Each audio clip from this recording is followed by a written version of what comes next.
Assalamualaikum warahmatullahi wabarakatuh. Bismillahirrahmanirrahim. Alhamdulillahirrahmanirrahim. Puji syukur pada Allah Subhanahu wa Ta'ala yang telah melimpahkan berbagai macam nikmat kepada kita semua, sehingga kita bisa jumpa lagi dalam kesempatan yang berbahagia ini dalam materi pembahasan tentang pernikahan dalam Islam. Materi pembahasan kita adalah tentang nomor 1, pengertian nikah, nomor 2 adalah hukum nikah, nomor 3 adalah rukun nikah, nomor 4 tujuan pernikahan, nomor 5 adalah hikmah daripada pernikahan. Jangan lupa kita bersyukur pada Allah Subhanahu wa Ta'ala, bahwa dengan bersyukur maka Allah akan menambahkan nikmat-nikmat kita pada kita semuanya. Salah satu syariat Islam adalah membina rumah tangga. Dalam sebuah pernikahan atau perkawinan, pernikahan adalah merupakan pintu gerbang untuk membangun sebuah keluarga. Pernikahan dalam Islam dilakukan dengan memenuhi syarat dan rukun agar sah secara syariat. Agama Islam memberikan tuntunan bagi siapapun yang akan menjalani pernikahan secara lengkap dan indah. Kita lanjutkan pembahasan kita adalah tentang pengertian nikah. Menurut bahasa, nikah berarti menghimpun atau mengumpulkan. Sedangkan menurut istilah, nikah adalah suatu ikatan lahir dan batin antara seorang laki-laki dengan perempuan yang bukan muhrim sebagai suami istri, dengan tujuan untuk membina suatu rumah tangga yang bahagia berdasarkan tuntunan Allah Subhanahu wa Ta'ala. Pernikahan adalah akad yang menghalalkan antara seorang laki-laki dengan perempuan yang bukan mahram, sehingga menimbulkan hak dan kewajiban antara keduanya. Kita lanjutkan pembahasan kita kali ini adalah mengenai hukum pernikahan. Dilihat dari segi kondisi orang yang akan menikah, hukum nikah ada 5. Yang A adalah jaiz, artinya diperbolehkan.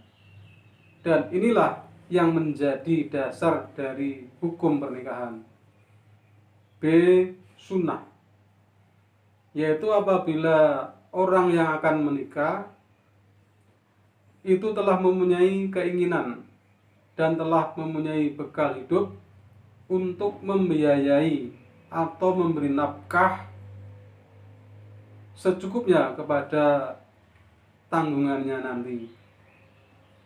C, wajib, apabila orang yang akan melakukan pernikahan atau perkawinan itu telah mempunyai bekal hidup untuk memberi nafkah yang cukup dan ada kekhawatiran terjerumus ke dalam perbuatan maksiat atau zina apabila tidak segera menikah. D, makruh, yaitu apabila orang yang akan melakukan pernikahan itu telah mempunyai hasrat yang kuat, tetapi ia belum mempunyai bekal untuk memberi nafkah tanggungannya. Yang E, haram, yaitu apabila orang yang akan melakukan perkawinan atau pernikahan itu mempunyai niat yang buruk, niat yang jelek, seperti niat untuk menyakiti seorang perempuan yang dinikahinya.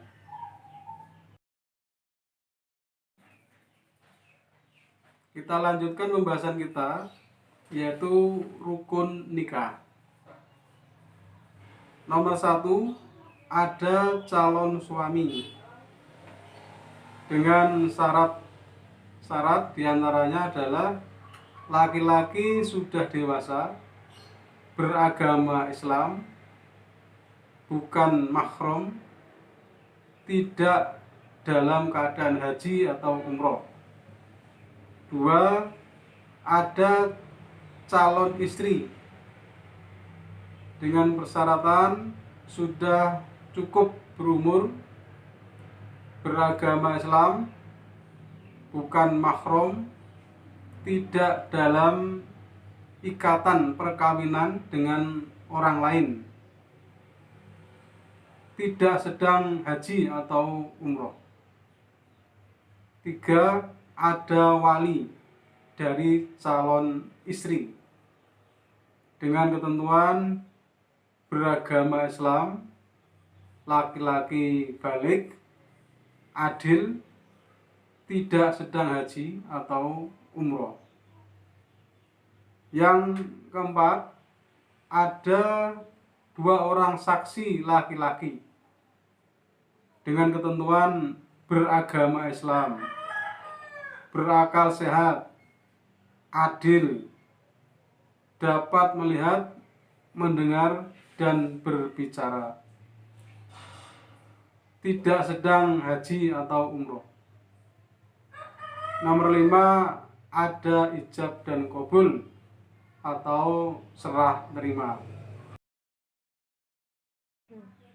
Kita lanjutkan pembahasan kita pada tujuan pernikahan.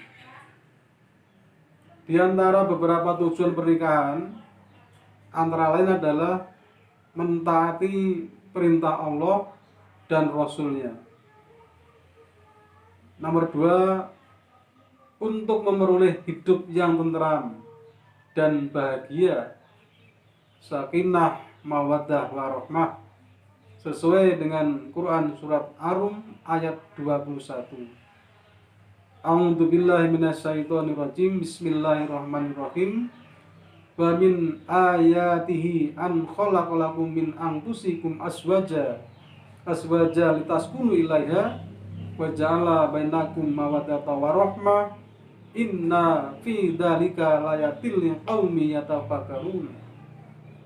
Yang artinya, dan di antara tanda-tanda kekuasaannya ialah Dia menciptakan untuk kalian istri-istri dari jenis kalian sendiri, supaya kalian cenderung dan merasa tentram kepadanya, dan dijadikannya di antara kalian rasa kasih dan sayang.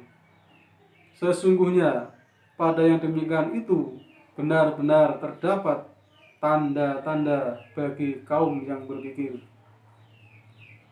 Tujuan pernikahan yang ketiga, untuk memperoleh keturunan yang syah.